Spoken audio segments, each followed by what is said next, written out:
नमस्कार बंधू भगिनींनो, मी आपणा सर्वांचा बंधू काशीनाथ बाबा.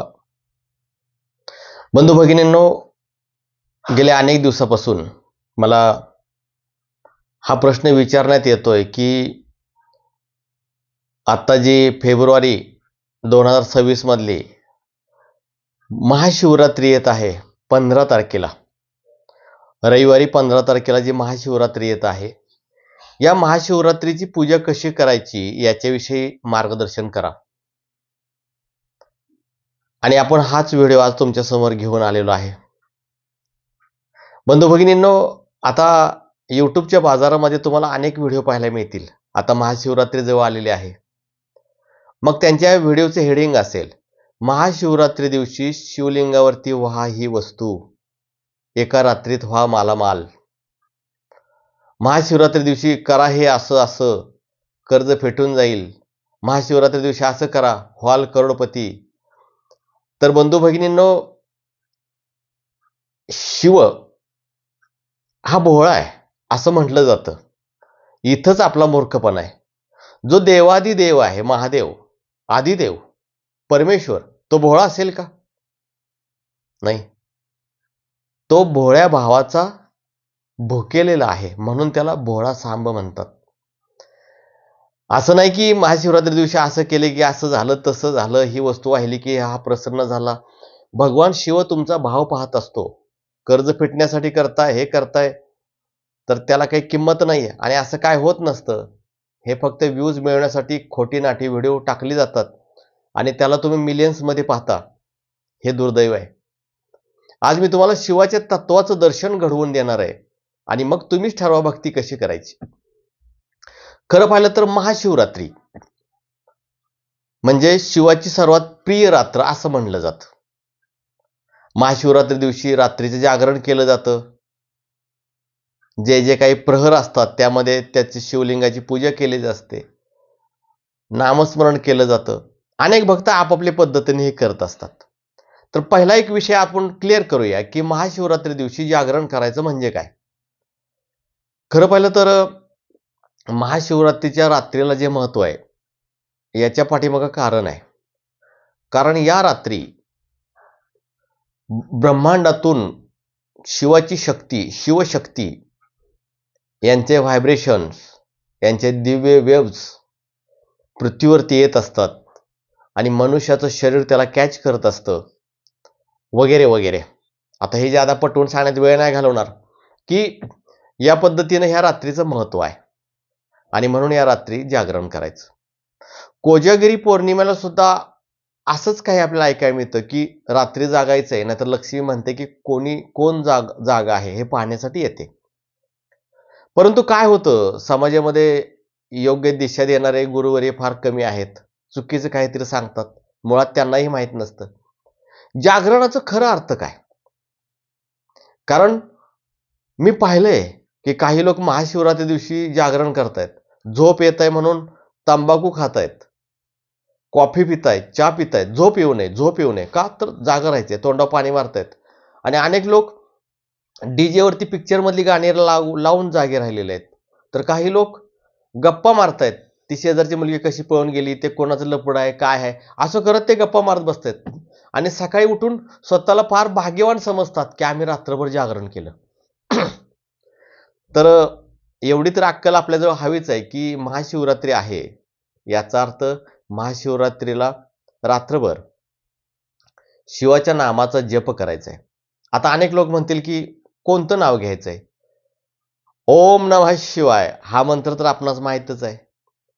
महामृत्युंजय मंत्र हाही माहीत आहे, किंवा ओम ह्रौम जुम सह हा एक शिवाचा अत्यंत प्रिय मंत्र आहे, हा माहीत आहे. याचा तुम्ही जप करू शकता. अनेक वेळेला प्रॉब्लेम असा येतो की रात्रभर जप नाही करू शकत, मन विचलित होतं. रिअल सांगतोय, खोटं कशाला बोलायचं. रात्रभर लक्ष नाही लागू शकत या मंत्रावरती.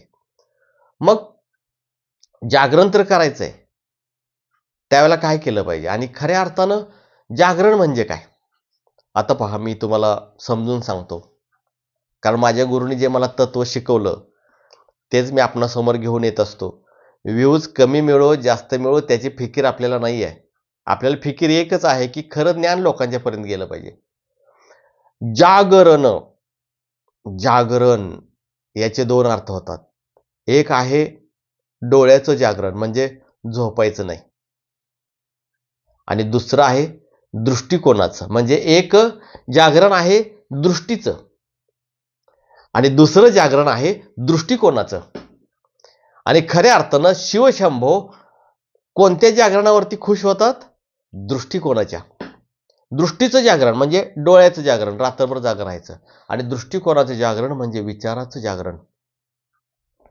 या रात्री दृष्टी पण उघडी ठेवा आणि दृष्टिकोन पण उघडा ठेवा, की विचार करा तुमचं जे काय आता आयुष्य असेल, वय असेल, एवढ्या वयामध्ये मी काय केलं?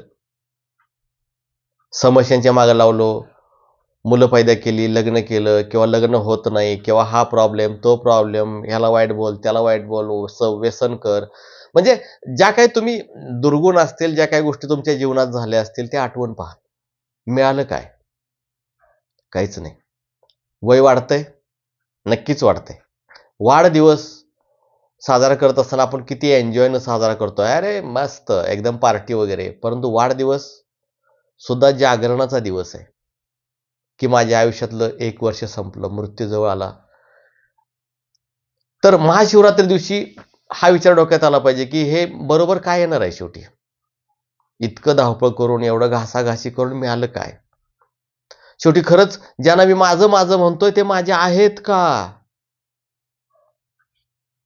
नाती, हे ते, मित्र मैत्रिणी, तरुणपण, सौंदर्य, हे माझं आहे का?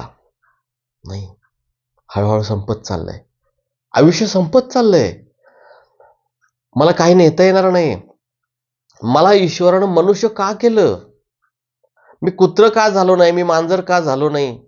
मी चिमणी का नाही झालो? मी कावळा का नाही झालो? मला मनुष्य का केलंय? याचा अर्थ ईश्वराचं काहीतरी नियोजन आहे. मनुष्य जन्म हा मुक्तीसाठी आहे. मला आता इथून पुढे कसं वागलं पाहिजे? काय केलं पाहिजे? पाप काय? पुण्य काय?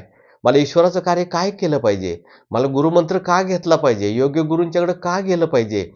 या सर्व विचारावरती रात्री शिवरात्री दिवशी तुम्ही ठाम व्हा. कारण तुम्हाला वेळ मिळत नाही बघा.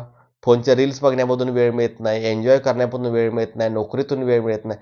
वेळ नाही मिळत तुम्हाला बाळांनो. तुम्ही फार बिझी आहात. आणि मग शिवरात्री दिवशी तरी कमीत कमी आपण यावरती विचार करू. संपत चाललंय सगळं. डोळ्यात 2 अश्रू आणा. खरोखर रडा, रडा. भक्त रडतोच. महाशिवरात्री दिवशी रडा, की हे शिवा, हे परमेश्वरा, हे देवादिदेवा महादेवा, मला तुझ्याशिवाय कोणी नाही. तूच माझा आहेस, तूच माझा आहेस. इतर कोणी नाही. आणि मी तुला नेहमी क्षणाक्षणाला विसरतोय. मला तू हवायस शंभो, मला तू हवायस. तूच हवायस. मला सत्ता नको, संपत्ती नको, काही नको. मला तू हवायस. आणि असं करता करता जर तुमच्या डोळ्यात 2 अश्रू आले ना, किंवा ते अश्रू जर खाली आले ना, तर हा शिवलिंगाला केलेला सर्वात मोठा महाअभिषेक. जागो हा विचाराप्रती. आणि हेच खरं जागरण असतं. अनेक लोक म्हणतात आम्ही बेलपत्र वाहू शकतो का? हे बा, मी हे सांगत बसणार नाही. हे तर लहान छोट्या छोट्या मुलांना पण माहित आहे. शिवलिंगाला अभिषेक कसा करायचा, त्याच्यावर बेलपत्र कसं व्हायचं, त्याला फुलं कशी व्हायची, तांदूळ कसे व्हायचे, निरंजन कसं लावायचं, हेच तर आपण आतापर्यंत करत आलोय. त्यामुळे ते अधिक तुम्हाला मी सांगायची गरज नाही. बाकीच्या लोकांच्या व्हिडिओमध्ये तुम्ही ते बघू शकता. शिवलिंगाचा मुहूर्त कोणता, मी हे सांगणार नाही. मला ते शिवाच्या भक्तीला मुहूर्तच नाही हो. जो सर्वांच्या पलीकडे आहे, अघोर आहे, त्याला तुमचा भोळा भाव हवाय. तर हे महत्व की जागरण करत असताना विचारांचं जागरण हे खऱ्या अर्थानं जागरण, दृष्टिकोनाचं जागरण हे खऱ्या अर्थानं जागरण, हे जागरण करा. आणि त्यानंतर मग आता इथं काय करायचं तरी पण थोडंसं सांगतो. अनेक लोक म्हणतात बाबा तुम्ही आम्हाला काय सांगितलंच नाही. तत्वज्ञान पचत नाही लोकांना.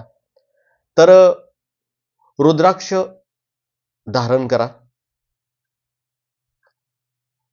शक्यतो सफेद कपडे असतील तर सफेद कपडे धारण करा. स्वच्छ असावी. सर्व वातावरण पवित्र करून घ्या. भस्म लावू शकता.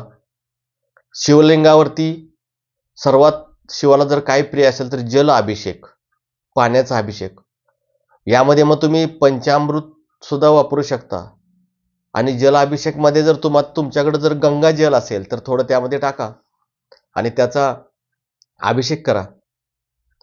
अभिषेक करताना किंवा शिवलिंगावरती बेलपत्र वाहताना, फूल वाहताना शिवाला एकच सांगा की हा बेल मी तुला वाहत नाही, मी माझं जीवन तुला वाहतोय, शरीरासकट मी तुला अर्पण होतोय.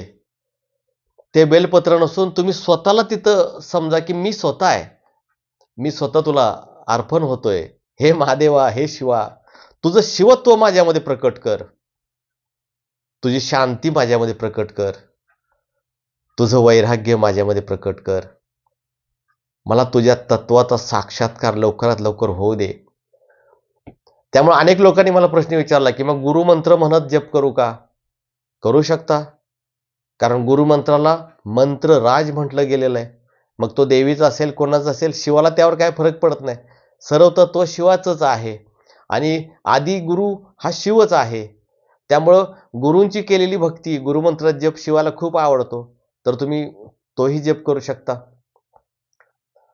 मंत्र जप करत असताना जर ध्यान लागत नसेल तर विचारामध्ये गढून जा, की मी आता मगाशी जे सांगितले त्या पद्धतीने विचारामध्ये गढून जा आणि एकंदरच भोळ्या भावानं भक्ती करा. भक्तीचा अवडंबर करण्याची गरज नाही आहे. मी ज्यादा भक्तीचे प्रकार तुम्हाला सांगतच नाही, कारण शुद्ध भाव. मग शिवलिंग समोर पाहिजे का? अवश्य आहे. नसेल काही फरक पडत नाही, मानसपूजा करा. मानसपूजा म्हणजे डोळे मिटून, अगदी घरात असाल तर घरात बसा, डोळे मिटून शांत बसा, आसनावरती बसा आणि तुम्हाला ज्या मंदिरात जायचंय ते मंदिर डोळ्यापुढे आणा. भारतातलं कोणतंही मुख्य मंदिर आणा, शिवलिंग डोळ्यासमोर आणा.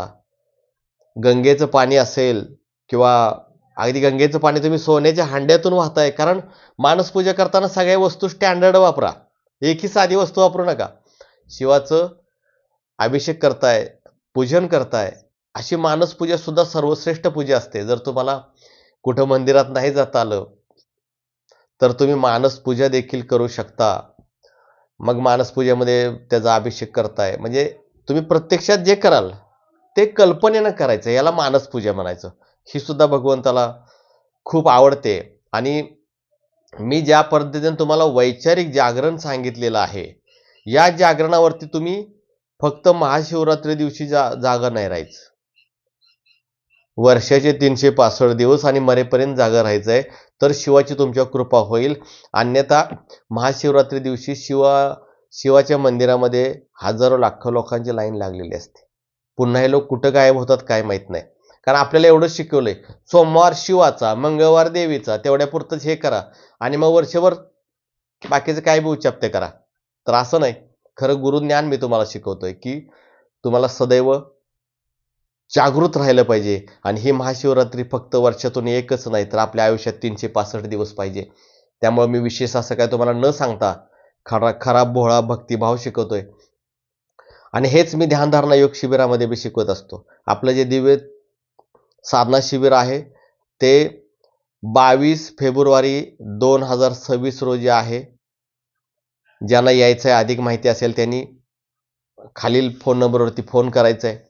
गुरुदीक्षा असो, ज्ञानमाळ असो, अध्यात्मातल्या काही गोष्टी असो, किंवा कोडी सोडवायला शिकायचं असेल, किंवा काय अडीअडचणी असेल, तर निशंकपणे तुम्ही खालील फोन नंबरवरती फोन करू शकता. जय आदिशक्ती.